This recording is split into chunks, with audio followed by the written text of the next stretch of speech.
আসসালামু আলাইকুম। সবাই আপনারা যার সিটে বসে পড়ুন।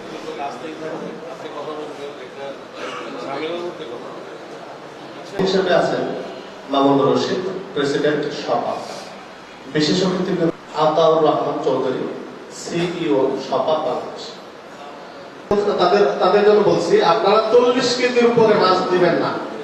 এবং তারা একটা সমিতি আছে 13 জনের, 13 জন পাইকানা কত জন, আমরা 13 জন থাকে না, যাই সভাপতি মামুনুর রশিদ, প্রেসিডেন্ট সভা, উনি আপনাদের নিজে এখন মাছ চাষ করি, আমি নিজে চাষ করে যেহেতু লস খেয়ে গেছি এই বছর, কেন লসটা খাইলাম এবং কি জন্য ঘটনাটা ঘটলো এটা ওনাকে বললাম।